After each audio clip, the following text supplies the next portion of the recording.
Salam alaikum mes frères et sœurs. Bienvenue sur la chaîne. Aujourd'hui nous abordons un sujet très sérieux et important, les 7 grands péchés en islam.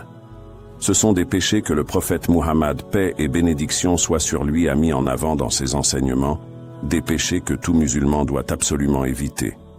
Ils sont appelés les kaba'ir, ou grands péchés, et sont mentionnés à la fois dans le Coran et dans les hadiths.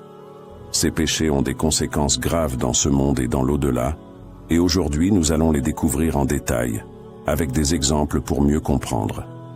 Le premier et le plus grave des péchés est d'associer des partenaires à Allah, ce qu'on appelle le shirk. Le shirk est un acte qui nie l'unicité d'Allah, Tawhid, l'élément fondamental de la foi islamique.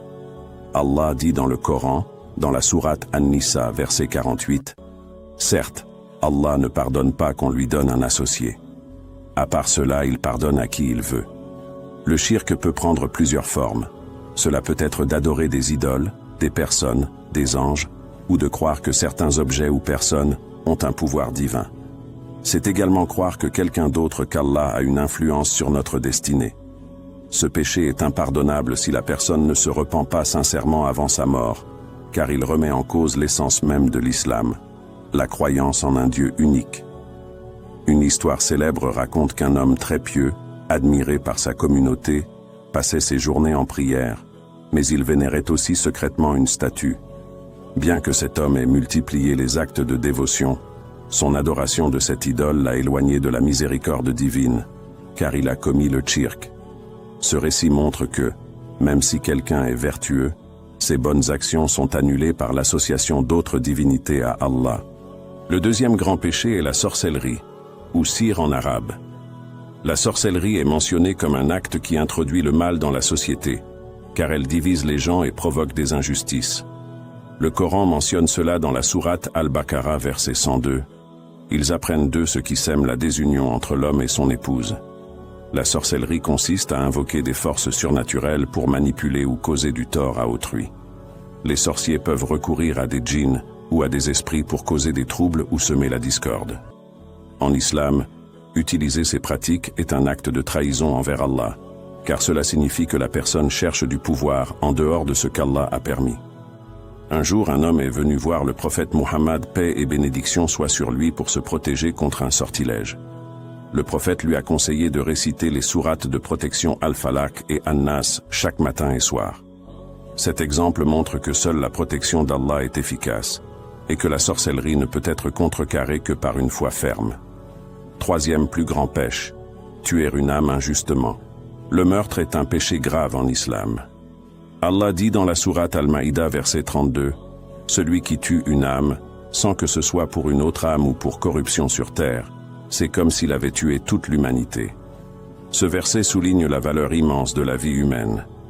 Le meurtre est strictement interdit, sauf dans des cas de justice où cela est permis par la loi islamique, par exemple en cas de meurtre avéré. En dehors de cela, prendre la vie d'une personne est un acte de transgression qui détruit une âme précieuse créée par Allah. Non seulement cela nuit à l'individu tué, mais cela nuit également à la famille et à toute la société. Il existe un hadith dans lequel le prophète raconte l'histoire d'un homme qui par jalousie a tué son propre frère. À la fin de sa vie, cet homme a demandé pardon à Allah, mais la gravité de son acte lui a causé des remords éternels. Ce récit montre que le meurtre a des conséquences non seulement dans ce monde, mais aussi dans l'au-delà.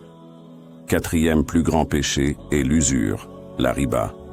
L'usure, ou riba, est mentionnée comme un péché majeur dans le Coran. Dans la sourate Al-Baqarah, verset 275, Allah dit, « Ceux qui pratiquent l'usure ne se dresseront au jour du jugement que comme se dresse celui que le toucher de Satan a bouleversé. » L'usure est un gain injuste qui tire profit des personnes dans le besoin. Elle provoque des inégalités et profite des plus faibles. En islam, toute transaction ou prêt doit se faire sans exploitation. L'usure, qui impose des intérêts élevés à ceux qui empruntent, est un moyen de s'enrichir aux dépens des plus pauvres. Un commerçant du temps du prophète Muhammad, paix et bénédiction soient sur lui, pratiquait l'usure et s'enrichissait en exploitant les pauvres. Le prophète lui a dit que cette richesse serait pour lui une cause de souffrance le jour du jugement. Le commerçant a fini par abandonner cette pratique, nous montrant qu'Allah apprécie la sincérité et le repentir. 5e plus grand péché est manger les biens de l'orphelin. Prendre les biens d'un orphelin est un péché grave. Allah dit dans la sourate An-Nisa verset 10, « Ceux qui mangent injustement les biens des orphelins ne font en réalité qu'avaler du feu dans leur ventre. » Les orphelins sont particulièrement vulnérables, et abuser de leurs biens est un acte injuste. Les biens des orphelins doivent être préservés avec soin jusqu'à ce qu'ils soient en âge de les gérer eux-mêmes. L'exploitation des biens d'un orphelin est une grande trahison, car ces enfants n'ont souvent personne pour les défendre et sont à la merci de leur tuteur. Un homme dans la communauté du prophète paix et bénédiction soit sur lui, avait sous sa tutelle plusieurs orphelins. Un jour, il a été tenté de profiter de leurs biens. Le prophète l'a averti sévèrement, et l'homme s'est repenti. Cet exemple illustre qu'il est important de respecter les droits des plus faibles. 6e plus grand péché est accuser une femme vertueuse d'adultère, Kadhaf.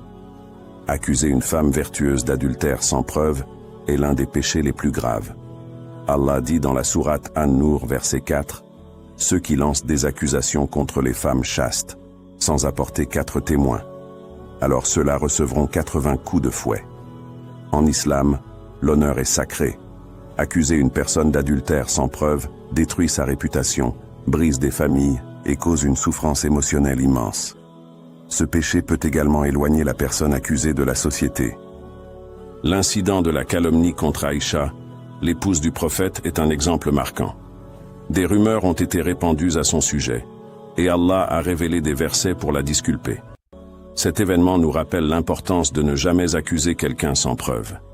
Fuir le champ de bataille est un péché grave, surtout quand il s'agit de défendre la communauté. Allah dit dans la sourate Al-Anfal verset 15, « Ô vous qui avez cru, lorsque vous rencontrez une troupe, soyez fermes et invoquez beaucoup Allah, afin de réussir. » 7e plus grand péché est fuir le champ de bataille. Fuir le champ de bataille, lorsque la défense de la foi ou de la justice est en jeu, affaiblit la communauté et décourage les croyants. Cela signifie aussi abandonner ses frères et sœurs dans un moment crucial.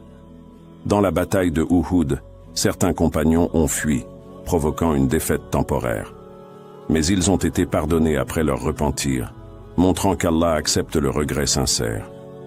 Pour conclure, mes frères et sœurs, ces grands péchés sont à éviter pour préserver notre foi et maintenir une société juste. Allah est miséricordieux et pardonne les péchés, mais il est important de se repentir sincèrement. Si nous avons commis des erreurs, demandons sincèrement pardon à Allah. Il aime ceux qui se repentent et leur accorde une nouvelle chance. Vivons en évitant ces péchés et en nous améliorant chaque jour. Merci d'avoir regardé cette vidéo. N'oubliez pas de vous abonner et de partager.